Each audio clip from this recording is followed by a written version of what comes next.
Fala galera, professor Arthur Damasceno na área. Estamos aqui para começar mais um bloco de estudos do nosso direito constitucional e em especial agora trabalhar os nossos chamados direitos sociais. Vamos tratar desse tópico, mais um tópico no estudo dos direitos fundamentais, assunto que começa a ser trabalhado no artigo 6º da nossa Constituição e nós caminharemos até o artigo 11 da nossa Constituição, tratando assim dos chamados direitos sociais. Um ponto importante, eu já preciso trazer, é que esse assunto, quando cobrado em prova, em regra geral, é um assunto que é trabalhado de forma literal, buscando exigir do candidato conhecer a literalidade do texto constitucional. E por quê? Muitos dos valores que nós estudaremos aqui, eles têm referência tanto com o direito do trabalho quanto do direito previdenciário. E nas provas de direito constitucional, é muito razoável que o examinador não aprofunde no âmbito trabalhista, não aprofunde no âmbito previdenciário e se atenha apenas àquelas informações categoricamente, genuinamente constitucionais.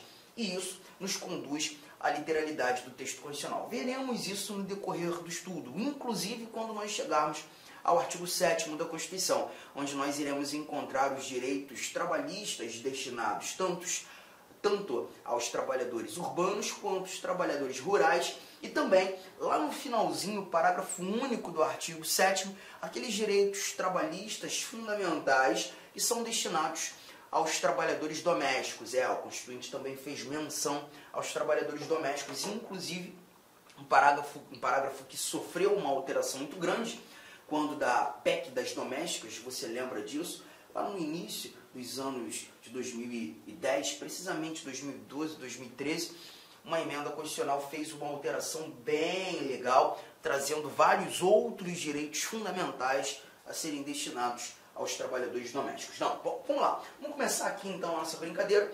O artigo 6º já está na tela. Ele traz para a gente o seguinte: são direitos sociais a educação, a saúde, a alimentação, o trabalho, a moradia, o transporte, o lazer, a segurança, a previdência social, a proteção à maternidade e à infância, a assistência aos desamparados na forma desta Constituição. Quando a gente compara esse artigo 6º hoje lido, agora lido, com o artigo 6º original da Constituição de 1988, nós até percebemos que tivemos algumas inserções aqui. A moradia, o transporte, a alimentação, esses três dados, eles não se encontravam presentes na redação original de 88. Eles foram inseridos por emendas constitucionais, o que nos mostra, inclusive, que as emendas constitucionais elas atingem os direitos fundamentais, elas atingem cláusulas pétreas, sim, mas nunca no intuito de se restringir o núcleo essencial da norma ou de se diminuir de forma irrazoável aquilo que é protegido, aquilo que é garantido, justamente em decorrência do princípio da proibição do retrocesso. Tá? Agora, emendas constitucionais podem, sim, inserir novos valores no texto constitucional. Emendas constitucionais podem agregar informações. Isso naturalmente acontece. E o artigo 6º traz muitos direitos sociais em espécie. Aqui nós estamos examinando os chamados direitos sociais em espécie. E quando nós falamos dos direitos sociais em espécie, é levar em consideração que aqui importantíssimo decorarmos todos esses dados aqui apresentados. Bom, muita coisa, né? E aí a gente já traz aquela nossa telinha em branco para esquematizar uma mnemônica para facilitar a sua memorização. Você vai lembrar daqueles três amigos lá de antigamente, né? Que a gente muitas vezes, quando aquele ambiente nostálgico, né? A gente fica pensando, caramba, como é que deve estar o Edu? Como é que deve estar o Saul? Como é que está o Assis, hein? Aqueles meus três amigos de infância. Pois é, esses três nomes, gente. O Edu, o Saul e o Assis. Eu quero que você guarde esses três nomes. E lembrar que o Edu mora ali, o Saul trabalha lá, transportando, e o Assis prossegue preso. São essas as três frases que você vai levar justamente para o seu esquema mnemônico para facilitar a memorização de todos esses chamados direitos sociais. Arthur, eu só não entendi o que significam essas três frases. Simples demais, olha aqui, ó.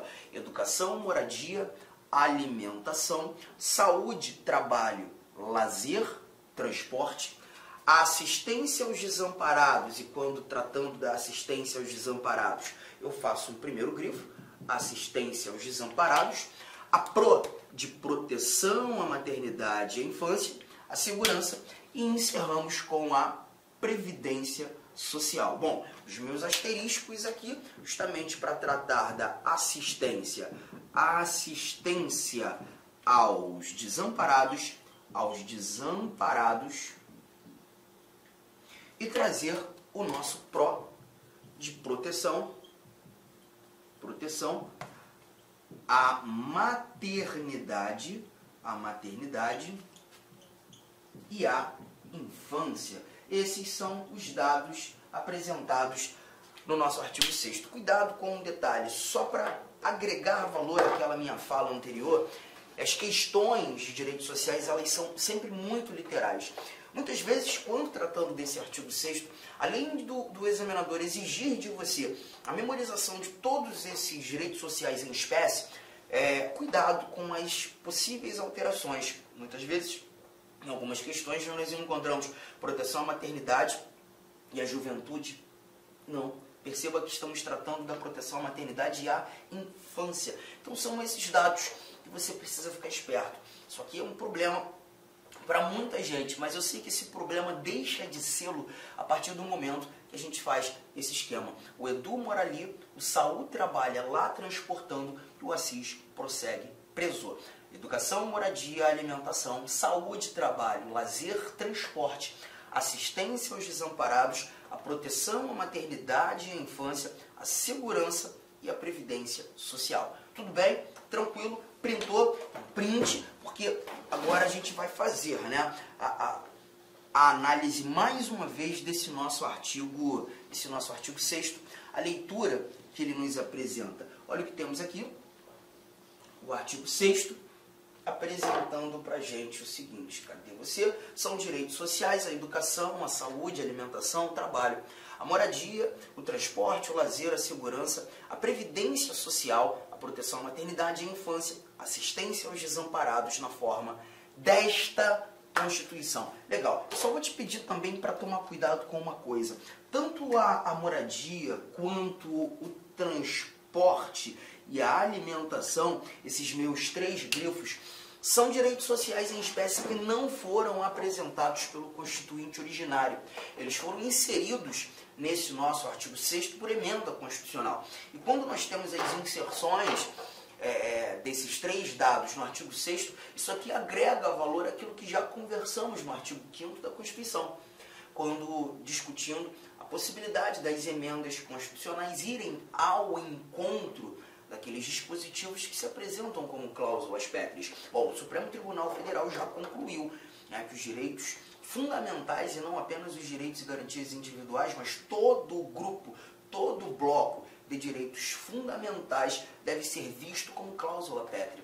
As cláusulas pétreas, elas só não podem ter em seus núcleos essenciais restringidos por emenda constitucional. O núcleo essencial diminuído ou até mesmo abolido, mas uma emenda constitucional que tenha a pretensão de incluir valores, de dar mais protetividade às normas, inclusive aquelas que versam sobre direitos fundamentais, é sempre de bom grado, sempre de bom grado. Então nós temos aqui três dados inseridos por emenda, agregando valor e afastando a ideia do princípio da proibição ao retrocesso. Não seria possível retirar pela proibição do retrocesso, mas incluir sem problema algum. Aqui no nosso próximo parágrafo, parágrafo único, nós encontramos uma informação também recente, incluído pela emenda constitucional 114 de 2021, finalzinho do ano, 2021, precisamente dezembro daquele ano. E a informação que nós temos nesse parágrafo único diz respeito a uma questão assistencial. Está relacionado ao direito previdenciário, está relacionado à seguridade social. Todo brasileiro em situação de vulnerabilidade social terá direito a uma renda básica familiar, garantida pelo poder público em programa permanente de transferência de renda, cujas normas e requisitos de acesso serão determinados em lei. observada a legislação fiscal e orçamentária. Então a gente lembra que, quando tratando da Seguridade Social, a Seguridade Social, ela na realidade apresenta para a gente três pernas, tanto a saúde, quanto a previdência social e a assistência social. Lembrar, e vou trazer dados apenas relacionados à assistência social, a assistência social ela não exige uma contraprestação. A assistência social, os benefícios dela não estão destinados apenas àqueles que contribuem, negativo. Os benefícios da assistência social são destinados a todos aqueles que dela dependem, que dela necessitam. Engraçado, a Constituição, no âmbito dos direitos fundamentais, não falava tanto sobre a assistência social. Esse parágrafo único vem justamente resolver essa omissão, dizendo que todo brasileiro em situação de vulnerabilidade, ele terá, sim, a garantia de um benefício assistencial. Direito a uma renda básica familiar deve ser garantida pelo poder público. Hoje nós temos esse dado efetivando a ideia, né, daquela questão de se tratar diferentes, que são diferentes, da tal da igualdade material. A lei precisa desigualar os desiguais na medida de suas desigualdades. Tratamento diferenciado para quem precisa ser tratado de maneira diferente. Os direitos sociais, a gente percebe muito disso. Uma prestação ou prestações positivas do Estado, ações afirmativas do Estado, o tratar diferente quem precisa ser tratado de forma desigual. E o parágrafo único vem efetivamente garantir isso. Legal? Tranquilão? Bom, artigo 7º, agora a gente começa a trabalhar os chamados direitos dos trabalhadores urbanos e rurais, além de outros que visem a melhoria de sua condição social. Bom, vamos avançar um pouquinho? Eu quero começar examinando os 4 últimos incisos. Os 4 últimos incisos, 4 não, 5, né? Porque a gente começa a falar aqui do nosso 30, inciso 30. Tá aqui na telinha. Por que eu já vou matar esses 3, ou melhor, esses 5 últimos incisos? 3 apresentados aqui na sua tela. Porque todos eles vão versar sobre proibições.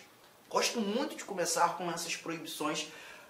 São as proibições constitucionais no âmbito do direito do trabalho. E aqui nós temos o seguinte, ó, a primeira proibição, proibição de diferença de salários, de exercício de funções e de critério de admissão por motivo de sexo, idade, cor ou estado civil. A primeira proibição, né, não permitir essa diferenciação de salário, exercício de funções, critérios para admitir em relação a sexo, a questão de gênero, idade, cor, por óbvio, não é uma questão racial, e o estado civil. Legal.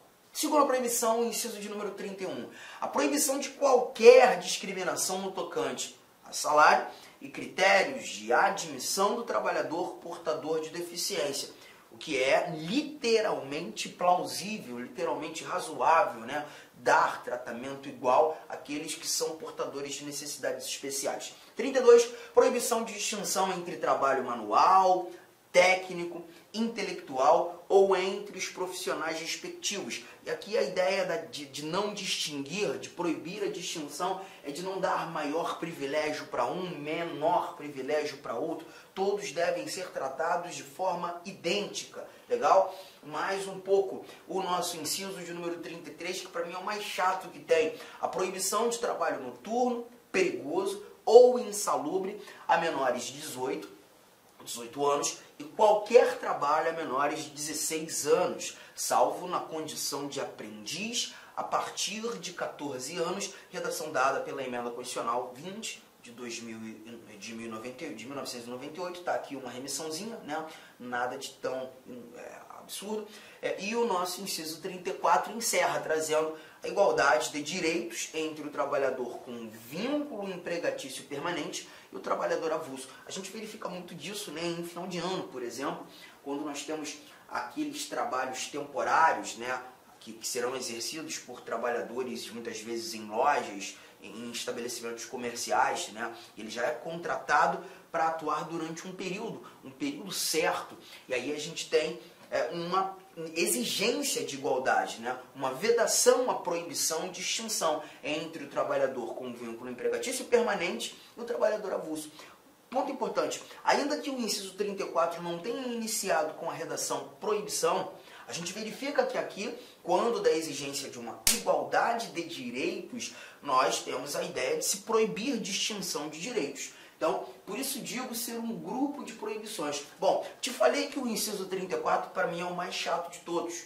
E é o que muitas vezes perturba o candidato quando da análise de uma questão. Nós vimos 3 idades sendo citadas aqui: 18, 16, 14. E as questões costumam fazer aquela miscelânea, costumam fazer aquela mistureba, trazer as idades de forma equivocada, ou até mesmo estabelecer aquilo que está entre as idades de forma equivocada. Como é que você vai fazer para resolver teu problema? Telinha em branco, como de praxe, e lançar aquelas 3 idades. Bateu o branco, você vai lançar os 18, os 16 e os 14, tá? 18, 16, 14. E vai lembrar de alguns detalhes acima dos 18, outros abaixo dos 14. Por exemplo, acima dos 18 eu posso exercer trabalho?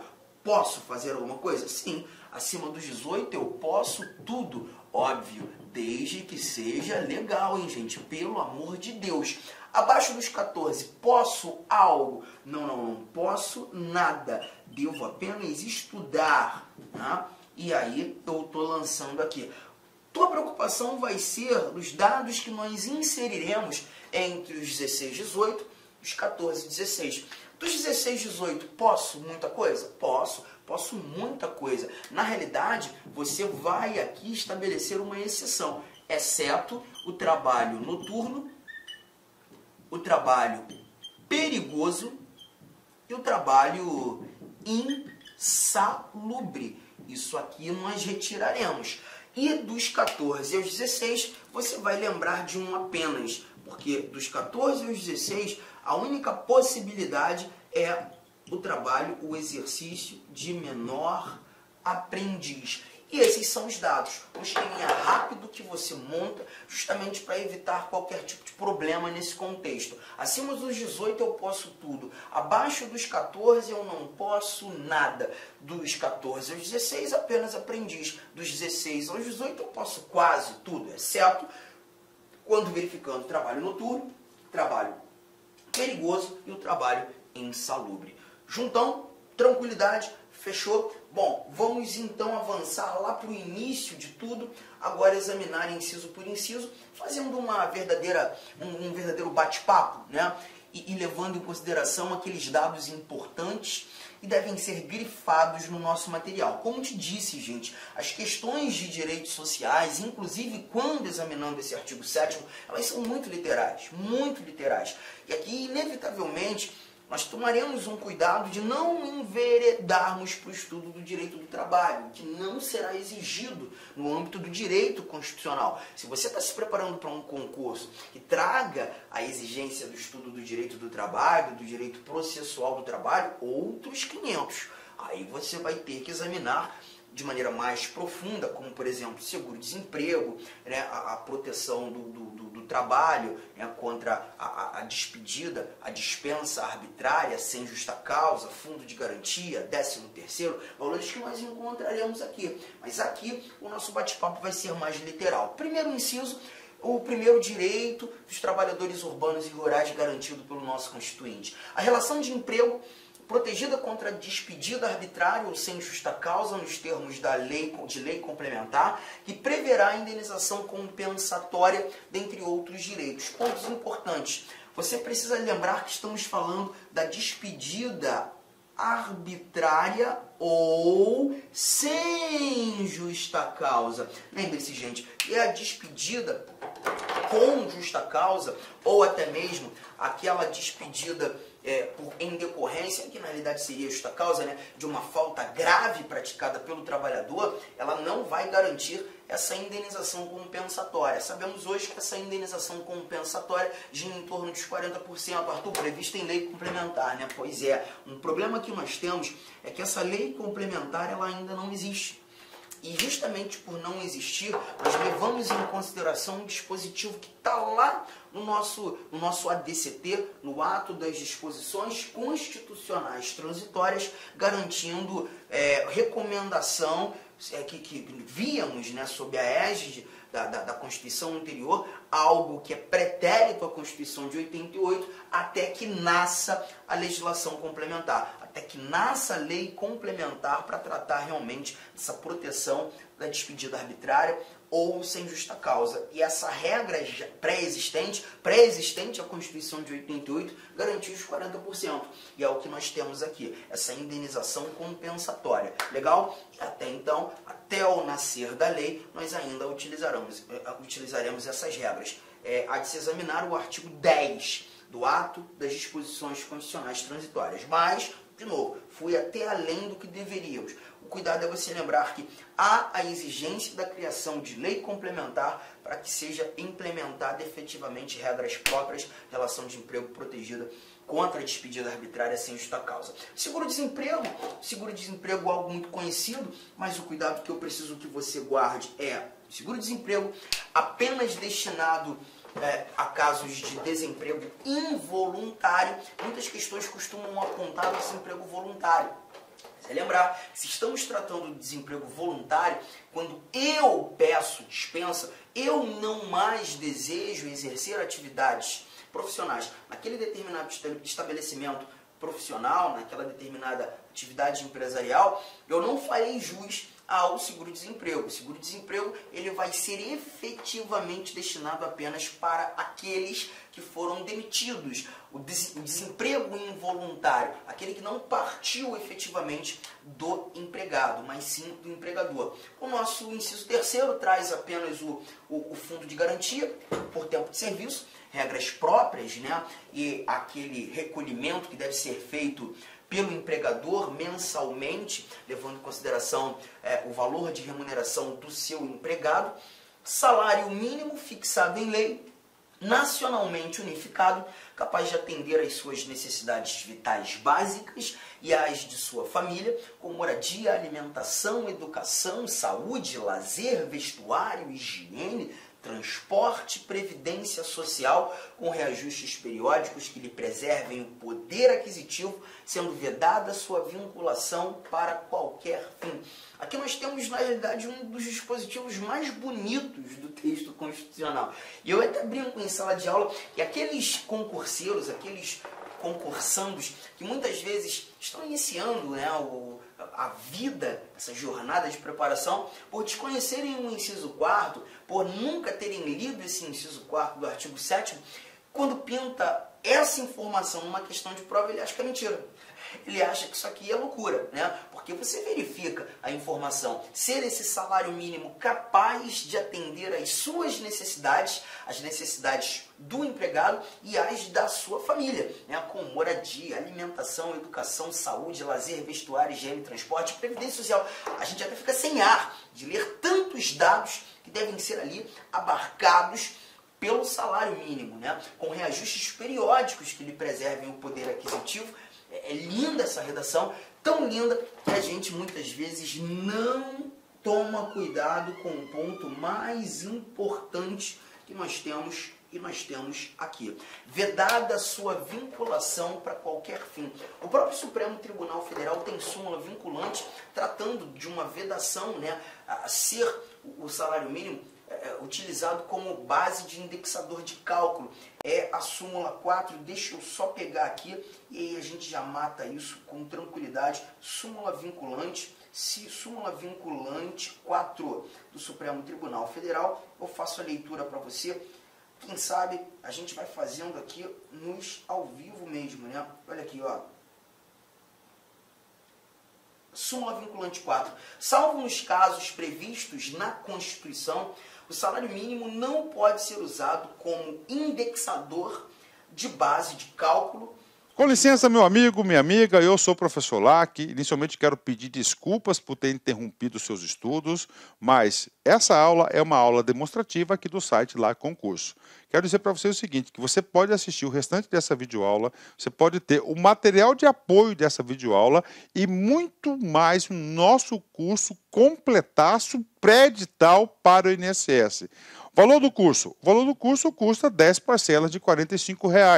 E nós temos uma promoção. Essa promoção aqui até o dia 3/6, ela custa 10 parcelas de R$ 30, né? Mas vamos fazer o seguinte, você que está assistindo esse vídeo, até para prestigiar, até uma forma de amenizar aí a interrupção do seu vídeo, você vai falar o seguinte, olha, você vai entrar em contato, você vai clicar aí, tem um link aí do WhatsApp, você vai falar o seguinte, eu quero a promoção, eu quero o código promocional do curso pré-edital do INSS que o professor Lac falou no vídeo. Então tem um link aqui embaixo, tá? Tem um link aqui embaixo de um WhatsApp, você vai direto para o atendimento.